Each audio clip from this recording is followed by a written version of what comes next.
And welcome everybody to Law and Crime Daily. I'm Jesse Weber, and thanks for joining us. The lead agent in the Pike County Massacre returns to the stand to testify about recreating the so-called murder truck used by the Wagners and how he believes movies played a role in the murders.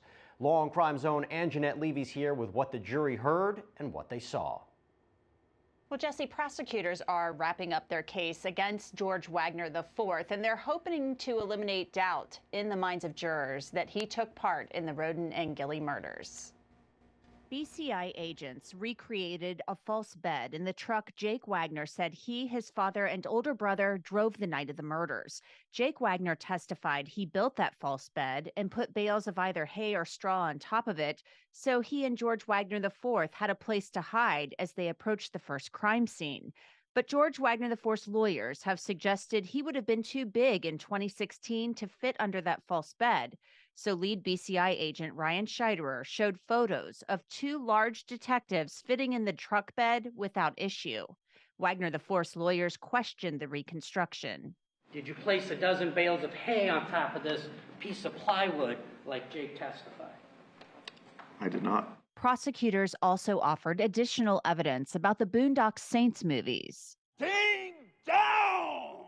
Jake Wagner had testified he watched the Ding Dong clip to psych himself up the night of the murders. But now prosecutors say the movie is even more relevant because they believe Jake and George Wagner copied the twin brothers in the movie down to what they wore the night of the murders and the weapons used. With the two brothers wearing the masks with pistols, mag-light suppressors right before they kill some people. But George Wagner's attorneys are questioning whether the movie bears any real similarities to the Roden and Gilly murders. Does either movie involve a mother figure who wrongly believes her granddaughter under the age of 2 has been sexually assaulted? No. Now, that last question actually referenced Angela Wagner, the mother of both George Wagner IV and Jake Wagner, who said that when she was on the witness stand, she said they planned and carried out these murders because they felt they needed to protect the daughter that Jake Wagner shared with victim Hannah Mae Roden.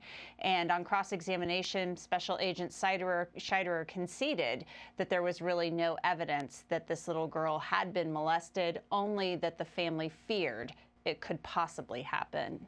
Jesse? Thanks, Anjanette. Great reporting as always.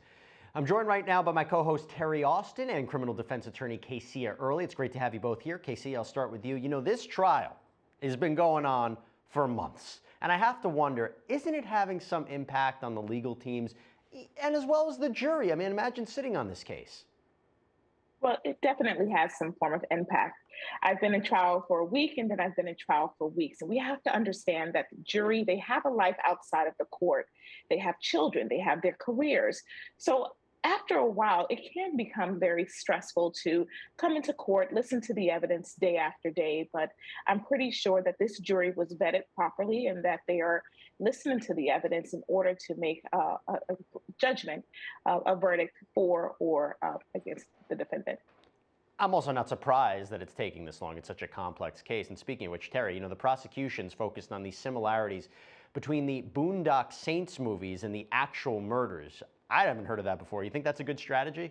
You know, it's not a good strategy. Listen, I understand that the brothers, they looked at the movies and I guess they wanted to copy the characters, but they were doing that essentially just to get up their nerve, to get motivated. I don't think that they were literally following the movie's plot. And that's the problem with the prosecution relying so much on the plot. If there are inconsistencies, and apparently there are inconsistencies, the jury might think that there is some doubt there. So I think that they should just move on and not focus so much on what's going on in the movies and focus more on what's happening in front of them. It's a scary imitation, art imitating life in a way. Really scary there.